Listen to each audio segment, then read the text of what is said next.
तो दोस्तों आइए बिना देरी किए श्री कृष्ण के अमृत उपदेशों की इस अद्भुत यात्रा को शुरू करते हैं। साथियों, श्रीमद् भागवत गीता में मनुष्य के जीवन की प्रत्येक समस्या का समाधान मिलता है। भगवत गीता ऐसे प्रेरणादायक संदेशों का महासागर है जो जीवन से निराश मनुष्य को आशाओं से भर देती है। मुझे पूरा विश्वास है कि इस वीडियो को पूरा अंत तक देखने और शांत मन से इसकी बातों को सुनने समझने के बाद न केवल आपके मन को असीम शांति का अनुभव होगा, बल्कि आपके जीवन में भी बहुत ही सकारात्मक बदलाव। श्री कृष्ण कहते हैं कि हर बार संभाल लूंगा, गिरो तुम चाहे जितनी बार, बस गुजारिश एक ही है, कभी मेरी नजरों से मत गिरना।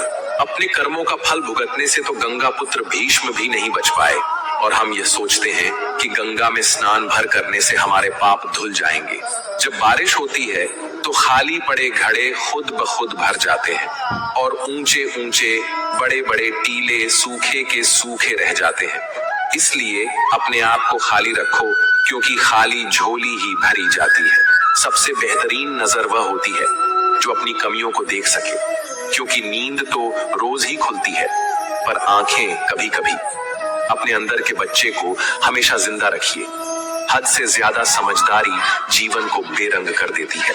हमारी आर्थिक स्थिति कितनी भी अच्छी क्यों ना हो, लेकिन जीवन का आनंद लेने के लिए मानसिक स्थिति का अच्छा होना बहुत जरूरी है। वह सब कुछ करो जो आप करना चाहते हो, लेकिन लालच से नहीं, अहंकार से भी नहीं, वासना से नहीं, ईर्ष्या से भी नहीं, बल्कि प्रेम, करुणा, नम्रता और विश्वास के साथ करो। प्रार्थना और ध्यान इंसान के लिए बहुत जरूरी है, क्योंकि प्रार्थना में भगवान आपकी बात सुनते हैं और ध्यान में आप भगवान की बात सुनते हैं। जिंदगी में सब कुछ किसी वजह से होता है, गलत होता है ताकि हम सही की कीमत जान सकें। जिंदगी में लोगों का आना भी एक मकसद होता है। कुछ तुम्हें आजमाएंगे, कुछ तुम्हें सिखाएंगे और कुछ तुम्हारा इस्तेमाल करेंगे, और कुछ तुम्हें जीने का सही मतलब सिखाएंगे। कैसे पता चले कि जिंदगी में आने वाली मुसीबत सजा है या इम्तिहान? जो मुसीबत ईश्वर से दूर करे वह सजा है, और जो ईश्वर के करीब करे वह इम्तिहान है। जीवन का मिलना भाग्य की बात है, मृत्यु का होना समय की बात है, पर मृत्यु के बाद भी लोगों के दिलों में जीवित रहना यह कर्मों की बात है। जिंदगी वह हिसाब है जिसे पीछे जाकर सही नहीं किया जा सकता। इसीलिए आज में सुधार करें और पुरानी बातों को अनुभव की तरह इस्तेमाल करें। यदि आपके भीतर खुद को बदलने की ताकत नहीं है, तो आपको कोई अधिकार नहीं है कि आप भाग्य और भगवान को दोष दें। जब परमात्मा को आपसे प्रेम होता है, तो वह आपके लिए वही करते हैं जो आपके लिए अच्छा होता है, और उन लोगों को आपकी जिंदगी से दूर कर देते हैं जो आपके लिए सही नहीं होते। जिस इंसान को भगवान पसंद करते हैं, जिसे वह अपना खास बनाना चाहते हैं, उन्हें वह हमेशा परीक्षा में डालते हैं, मुसीबतों से उनका सामना करवाते हैं। अगर आपके जीवन में भी परीक्षाओं का दौर है, तो समझ लेना कि ईश्वर आपको बहुत आगे ले जाना चाहते हैं। इसीलिए धैर्य से परिस्थितियों का सामना करिए। जब बिना किसी वजह से खुशी महसूस करो, तो यकीन कर लेना कि कोई ना कोई कहीं ना कहीं तुम्हारे लिए दुआ कर रहा है। कोई हमारा बुरा करना चाहता है, तो यह उसके कर्मों में लिखा जाएगा।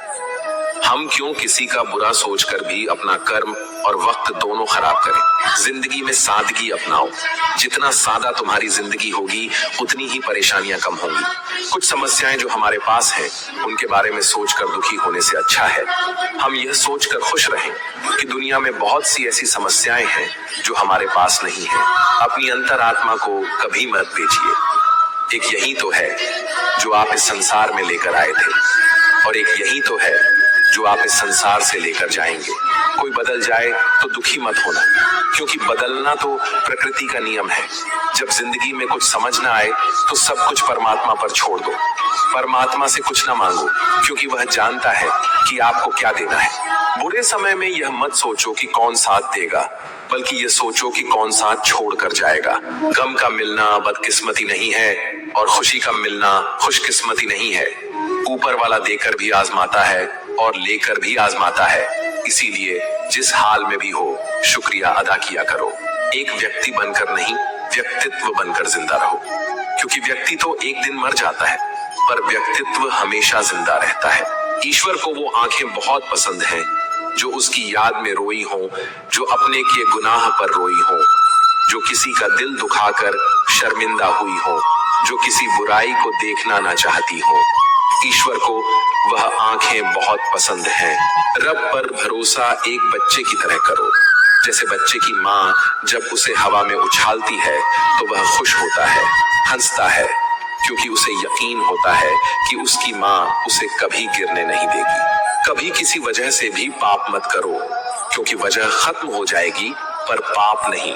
और हर नेकी के लिए तकलीफ उठा लिया करो, क्योंकि तकलीफ खत्म हो जाएगी पर की हुई नेकी नहीं।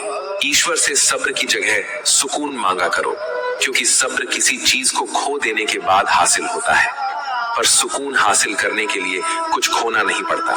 जब भी अपनी शख्सियत पर अहंकार होने लगे तो एक फेरा शमशान का लगा लिया करो। जब भी परमात्मा को धन्यवाद देना चाहो तो भूखे को खाना खिला दिया करो। और जब भी अपनी ताकत पर गुरूर होने लगे तो एक फेरा वृद्धाश्रम का लगा लिया करो।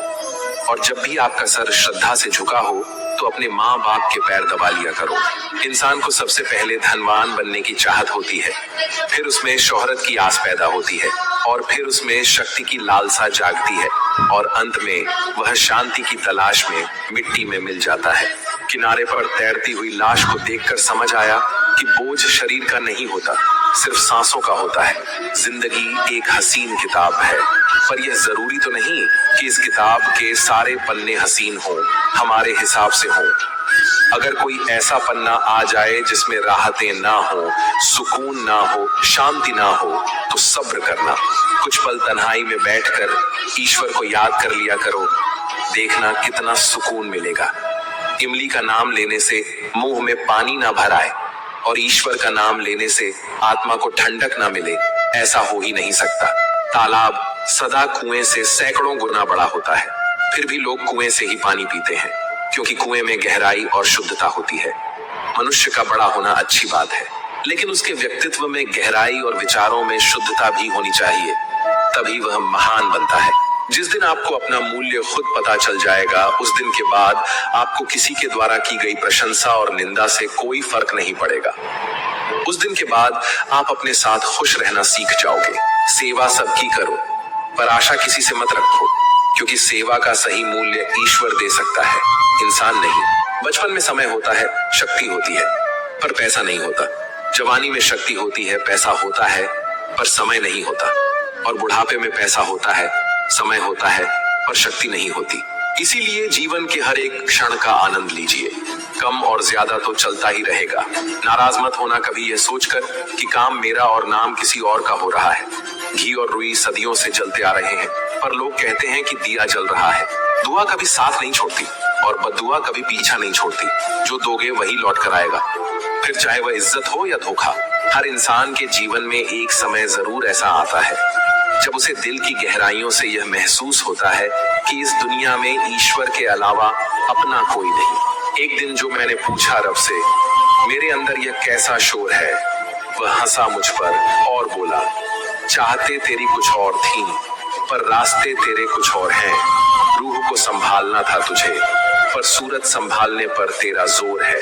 अपनी छवि का, अपने व्यवहार का, अपने चरित्र का हमेशा ध्यान रखें, क्योंकि उनकी उम्र आपकी उम्र से कहीं ज्यादा होती है। आपके इस दुनिया से चले जाने के बाद भी ये लोगों की यादों में जिंदा रहते हैं। सुकून को हासिल करने की कोशिश मत करो, सुकून को बांटने की कोशिश करो। सुकून अपने आप मिल जाएगा। 4 दिन की जिंदगी है, हंसी खुशी से काट ले। मत किसी का दिल दुखा, सबके दर्द बांट ले। कुछ नहीं है साथ जाना, बस एक नेकी के सिवा। कर भला तो हो भला, गांठ यही बांध ले।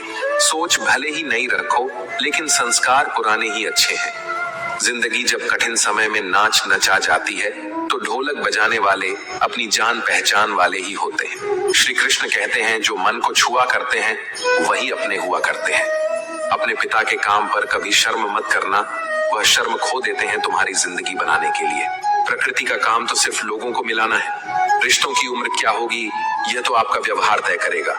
बुराई करने वालों को भी धन्यवाद दिया करो, क्योंकि वे आपकी अनुपस्थिति में भी आपके नाम को चर्चा में रखते हैं।